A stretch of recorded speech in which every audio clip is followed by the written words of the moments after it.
In the late 1990s and early 2000s, baseball was loud. Home runs flew farther than ever before. Scoreboards lit up like pinball machines. Pitchers were supposed to be helpless, sacrificial arms standing between the crowd and another towering blast into the night. And yet, in the middle of the loudest offensive era the sport had ever seen, there was one pitcher who did something quietly unbelievable. He didn't throw the hardest. He didn't smile for the cameras. He didn't chase strikeout crowns or headlines. He just kept winning. While sluggers bulked up and box scores ballooned, one man walked to the mound every fifth day and dared hitters to beat him, and almost none of them could. His name was Roy Halladay.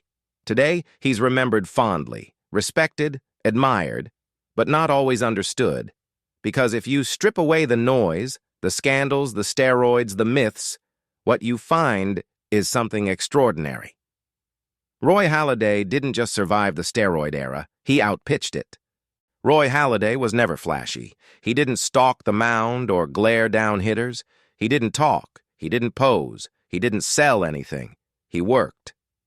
From the beginning, Halladay looked like a pitcher from another time, broad-shouldered, compact, efficient.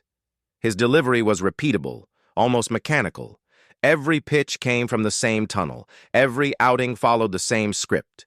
Fastball, sink, cutter, curve, change, over and over and over again. What separated Halladay wasn't velocity. It was precision. At a time when many pitchers were throwing as hard as they possibly could, Halladay was throwing exactly as hard as he needed to.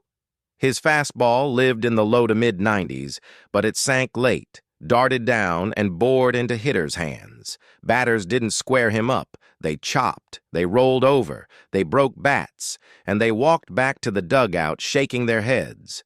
But none of this was inevitable, because Roy Halladay almost disappeared from baseball before most fans ever learned his name. In 2000, Halladay was broken. Not physically, mentally. He was a top prospect, expected to anchor a franchise. Instead, he unraveled in public. His mechanics collapsed. His confidence evaporated. He was shelled repeatedly, posting one of the worst single-season performances by a pitcher in modern history. At one point, he was demoted all the way down to A-ball. For many players, that's the end.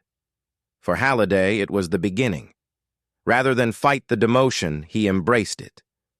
He stripped his delivery down to the studs and rebuilt himself piece by piece. He studied mechanics obsessively. He obsessed over balance, timing, release points. He learned to command the ball, not just throw it.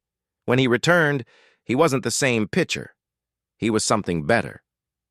From 2002 through 2011, Roy Halladay was the most reliable pitcher in baseball. Not the flashiest, not the loudest, the most reliable. Every season, the same pattern emerged. 220-plus innings, a sub-3.50 ERA, elite control, minimal walks, deep games week after week. While other aces missed time, Halladay took the ball. While pitch counts climbed and workloads shrank, Halladay stayed on the mound. He didn't need bullpen protection. He was the bullpen. At a time when most starters were celebrated for going 6 innings, Halladay was finishing what he started. Complete games weren't highlights. They were habits. And this was happening during the most hitter-friendly era in baseball history. To understand Halladay's greatness, you have to understand his environment. This was peak offensive inflation. Ballparks were smaller. Baseballs flew farther. Lineups were stacked from top to bottom. Even average hitters posted numbers that would have made previous generations look legendary. League-wide ERAs soared. Pitchers gave up runs in bunches. A 4.50 ERA didn't raise eyebrows. It was expected. And yet Halladay consistently sat an entire run better than league average. Not once, not occasionally, year after year. While offense surged, Halladay suppressed it. While pitchers burned out, he endured. And while many stars of the era would later be tied to performance-enhancing drugs, Halladay never was. No whispers, no investigations, no asterisks. Just results. When fans talk about pitching in the steroid era, a handful of names dominate the conversation.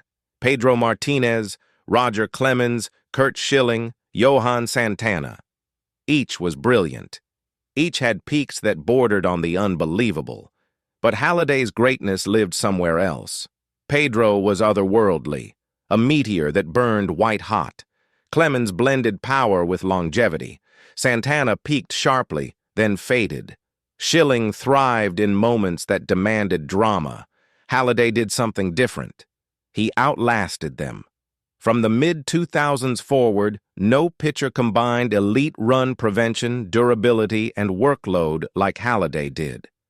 While others missed starts, shortened outings, or broke down, Halladay kept posting elite seasons without interruption.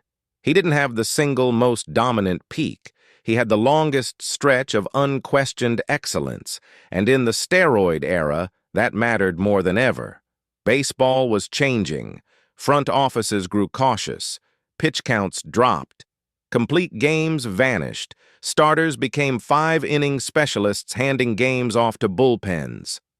Halladay resisted all of it. He didn't just pitch efficiently. He demanded efficiency. He worked fast. He attacked early in counts. He trusted his defense. He conserved pitches so he could stay in games.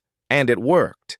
In season after season, Halladay led the league in innings pitched, not because managers forced him to, but because he earned it. When Halladay took the mound, the bullpen rested. That kind of value rarely shows up in highlight reels, but it wins games. So why wasn't Roy Halladay treated like the face of pitching greatness? Because greatness doesn't always look dramatic. He didn't chase strikeout records. He didn't celebrate. He didn't pitch in New York or Los Angeles. He didn't play the role of the tortured artist or the overpowering flamethrower. He was quiet, clinical, relentlessly consistent. And consistency doesn't go viral. Halladay's excellence blended into the background, so steady that it almost became invisible, until you stepped back and realized no one else was doing it this long, this cleanly, this completely. Every now and then, Halladay forced the baseball world to stop and watch. A perfect game. A postseason no-hitter. A string of complete game shutouts that felt pulled from another century. These weren't flukes. They were the logical extreme of who he already was. When everything clicked, Halladay didn't just dominate, he erased opponents entirely. And yet, even those moments felt understated. No fist pumps, no roars, just a man walking off the mound, having done his job. Perhaps the most important part of Halladay's legacy is what isn't attached to it. There is no scandal, no leaked report, no uncomfortable footnote. In an era defined by excess, Halladay stood for restraint. He trained relentlessly. He prepared obsessively. He respected the craft. His dominance came from repetition, not shortcuts. And as time passes, that distinction grows louder. Because when the noise fades, when the numbers are recontextualized, Halladay's resume only gets stronger. Today, Halladay's career reads differently than it did in real time. The innings stand out more. The run prevention looks more impressive. The lack of controversy feels more meaningful. He wasn't just good for the steroid era. He was great despite it. And in many ways, he represents the antidote to that time. Proof that excellence didn't require enhancement, spectacle, or hype. Just work. Roy Halladay didn't dominate with noise. He dominated with inevitability. Every fifth day, he took the ball. Every fifth day, he went deep into games. Every fifth day, hitters walked back to the dugout frustrated. And for nearly a decade, no one in baseball did that better. He didn't just outpitch his peers. He outlasted an era. And that might be the hardest thing any pitcher has ever done. If you look closely, past the headlines, past the scandals, you'll see it clearly. The steroid era didn't have just one kind of greatness. It had a quiet one. And his name was Roy Halladay.